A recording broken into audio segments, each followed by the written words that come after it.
నమస్తే సార్. నమస్తే సార్, కూటమి ప్రభుత్వం అధికారంలోకి వచ్చి 9 నెలలుగా వస్తుంది. డిప్యూటీ సీఎంగా కానివ్వండి, లేదంటే ఆయా శాఖలకి సంబంధించి పవన్ కళ్యాణ్ గారి పనితీరు ఎలా ఉంది సార్? అద్భుతంగా ఉంది. మీరు చెప్పాలి పనితీరు ఎలా ఉందని మమ్మల్ని అడిగితే ఎలాగా? అంటే మొదటిసారి అయ్యారు కదా సార్, అంటే ఆయనకి పాలన అనుభవం కూడా లేదు, కానీ ఇవన్నీ ఇంత మంచిగా ఎలా చేయగలుగుతున్నారు సార్? స్పందించే హృదయం ఉంటే చాలండి. పాలనా అనుభవం ఉండాలనేది ఎక్కడా లేదు క్రైటీరియా. అలాగే సామాజిక బాధ్యత స్పృహ ఉంటే చాలు. ఆ మూడు పవన్ కళ్యాణ్ గారికి ఉన్నాయి కాబట్టి ఈరోజు భారతదేశంలోనే పవన్ కళ్యాణ్ గారి పరిపాలన తీరుని ప్రశంసిస్తున్నారు. అద్భుతంగా ఉంది. పల్లెల్లో కూడా రోడ్లు అయితేనేమి, అలాగే గోకులాలు అయితేనేమి, ఫిష్ పాండ్స్ అయితేనేమి, ఇవన్నీ కూడా కన్స్ట్రక్ట్ చేసి మళ్ళీ పల్లెల్లో జీవన విధానమే మారిపోయింది. ఇది కనిపిస్తున్నటువంటి ప్రత్యక్ష సాక్షి ఈరోజు. సార్, అలాగే ముఖ్యంగా ఆయన పంచాయతీరాజ్ శాఖకి సంబంధించి అటు కేంద్రం నుంచి కానివ్వండి, లేదంటే రాష్ట్రం తరపు నుంచి కానివ్వండి, అంటే అన్ని నిధులు ఎలా తెచ్చుకోగలుగుతున్నారు సార్? ఇప్పుడు నిధులు వచ్చినవి దారి మళ్లించారు.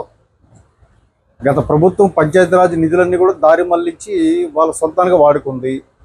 యాక్చువల్గా పంచాయతీరాజ్ నిధులు మళ్లించడానికి వీలు లేని చట్టాలు ఉన్నాయి, కానీ వాళ్ళు గౌరవించలేదు. పవన్ కళ్యాణ్ గారు పంచాయతీరాజ్ గ్రామాల్లో పంచాయతీలకు వచ్చే ప్రతి ఒక్క రూపాయి కూడా వాళ్ళకే చెందాలి అనే ఒక దృఢ సంకల్పంతో ఆ నిధులన్నీ పంచాయతీలకి పంపిణీ చేయడంతో అభివృద్ధి మాకు కనిపిస్తుంది. సార్, అంటే పట్టణాలకి ధీటుగా పల్లెలను కూడా తయారు చేయాలన్నది చెప్పి పవన్ కళ్యాణ్ గారి ఉద్దేశమా సార్? అంటే గ్రామీణ ప్రాంతానికి పట్టణాల మధ్య అంతరం చాలా ఎక్కువ ఉందండి ఈరోజు. సదుపాయాల్లో కానీ, క్వాలిటీ ఆఫ్ లైఫ్లో కానీ చాలా డిఫరెన్స్ ఉంది. ఆ అంతరాన్ని తగ్గించే పని చేస్తున్నారు పవన్ కళ్యాణ్ గారు. సార్, అలాగే కూటమి ప్రభుత్వానికి ఓటేసిన వాళ్ళలో నిరుద్యోగ యువత కూడా చాలామంది కూటమిని నమ్మి ఓటేశారు. అంటే ఒక ఎంఎస్ఎంఈ చైర్మన్గా మీ శాఖకి సంబంధించి యువతకి ఎలాంటి ఉపాధి అవకాశాన్ని చూపించబోతున్నారు సార్? యాక్చువల్గా ఇప్పుడు అందరికి యువతకి ప్రభుత్వ ఉద్యోగాల కల్పన అంటే చాలా అసాధ్యం. ప్రైవేట్ రంగంలో సుమారు 5 సంవత్సరాలకి 20 లక్షలు ఉద్యోగ కల్పన కూటమి ప్రభుత్వం గౌరవ ముఖ్యమంత్రి చంద్రబాబు నాయుడు గారు, ఉప ముఖ్యమంత్రి పవన్ కళ్యాణ్ గారు నిర్ణయించారు. ఎంఎస్ఎంఈ కార్పొరేషన్ అందులో ముఖ్య భూమిక నిర్వర్తిస్తుంది. ఇంటికి ఒక పారిశ్రామికవేత్త కావాలి 2030కి అనేది ప్రభుత్వ నిర్ణయం. ఆ దిశగా మేము పనిచేస్తున్నాం. యువతకి మంచి భవిష్యత్తు ఉంటుంది, వాళ్ళ భవిష్యత్తు ఆశాజనకంగా ఉంటుంది. సార్, అలాగే రీసెంట్గా సంబంధించి అరెస్టులు కావచ్చు, వల్లభనేని వంశీ గారు కావచ్చు, పోసాని కృష్ణమురళి గారు కావచ్చు, ఇవన్నీ కక్షపూరిత అరెస్టులు అంటూ వైసీపీ ప్రచారం చేస్తుంది. దీనిపై మీరే ఉంటారు సార్? మీరేమంటారు చెప్పండి. కక్షపూరితంలా అనిపించిందా మీకు? లేదు సార్. గతంలో వాళ్ళు ప్రవర్తించిన తీరు చట్టాలకి ఎంత విరుద్ధంగా ఉందో చట్టం తన పని చేస్తుంది. కక్షపూరితం ఏముంది? పోసాని కృష్ణమురళి నోటితో మాట్లాడలే, గతంలో అనుభవిస్తున్నాడు. ఇప్పుడు కర్మ సిద్ధాంతం ఉంటుంది కదండి భారతదేశంలో.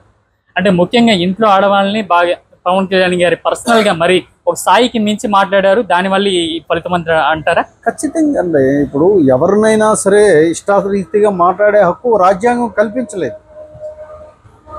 ప్రతి ఒక్క వ్యక్తికి గౌరవం ఉంటుంది. సిఆర్పిసి, ఐపీసీకి లోబడి చట్టాలు ఉన్నాయి. అవన్నీ మరిచిపోయి రాజ్యంగా మాట్లాడి పిచ్చి వాగుడు, అంటే ఒక మ్యాడ్ పిచ్చోడు కూడా అలా మాట్లాడిన పోసాన్ని చూస్తే మాట్లాడే తీరు చూసేటట్టయితే గతంలో వీడియోలు చూస్తే పిచ్చోడు కంటే అద్భుతంగా మాట్లాడాడు. అంటే గర్వం ఏంటంటే ఇంకా మా ప్రభుత్వం కదా, నన్ను ఎవడేం చేయలేడని. కాలం మారింది, రోజులు మారాయి, పరిస్థితులు మారాయి. సో అలా మాట్లాడిన వాళ్ళందరికీ నెక్స్ట్ కూడా ఈ తరహానే ట్రీట్మెంట్ ఉంటాయంటారా సార్? అది వాళ్ళు ప్రభుత్వం ఉద్యోగులు అయినటువంటి పోలీసు వ్యవస్థ కంప్లైంట్లు అదంతా కూడా చేయాలి.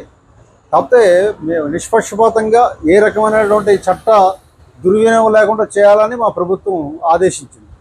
సార్, అలాగే మార్చి 14న 12వ ఆవిర్భావ సభ జరగబోతుంది. అంటే ఇంతకు ముందు జరిగిన 11 సభలు వేరు, ఇప్పుడు మాత్రం అధికారంలోకి వచ్చిన తర్వాత మొదటి సభ.